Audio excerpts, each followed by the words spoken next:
Assalamu alaikum warahmatullahi wabarakatuh. Natumai hamna neno, hamjambo.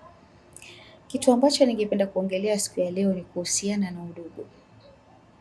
Sisi kama jamii, sisi kama familia, sisi kama watu ambao tuko na families kila aina.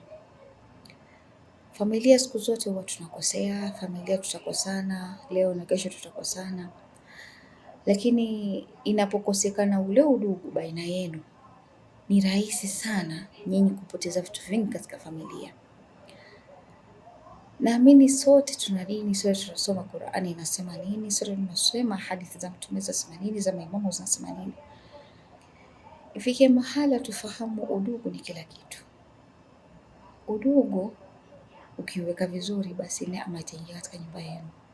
Na wale mandugu ama wazazi tuko nao, mnapoweka uhasama baina yenu, kesho yenu hawezi jua itakuwa wapi. Kesho yenu watoto wenu watakuwa vile vile mlivyokuwa. Ni masikitiko makubwa kwa sababu tuna familia ambao tuko na wazee ndani, lakini huwa hawalifahamu hili. Wanasema bora nibakie peke yangu nikaunganisha udugu, nikipata pepo ya Allah, hata kama nitachukiwa na watu wote katika jamii, lakini nimeunganisha watu wawili ambao walikuwa wamefarikiana ama wamekosana. Ni jambo ambalo linakirihisha, linakera kuona kwamba familia inafikia mahali tunakosa kuona thamani ya kila mmoja wetu.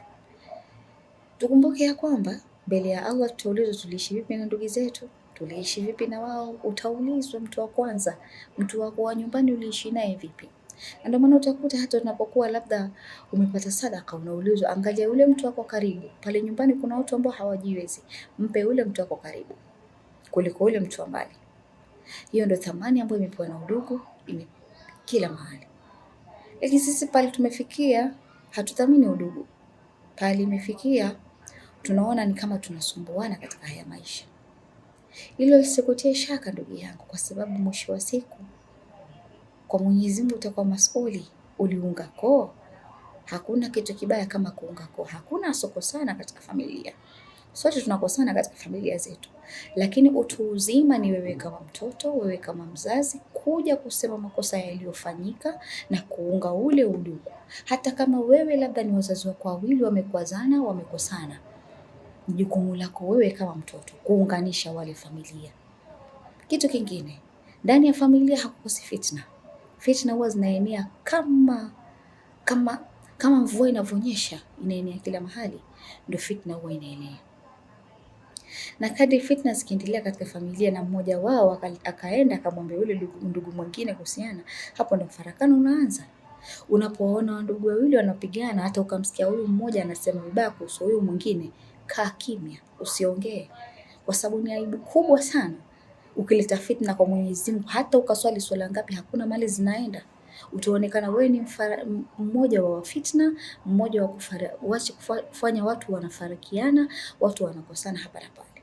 Ikiwa itafikia mahali kama familia udugu hamuuthamini, basi mjue ni hasara kubwa mno, na ni hasara ambayo utailipia kwa Mwenyezi Mungu Subhanahu wa Ta'ala.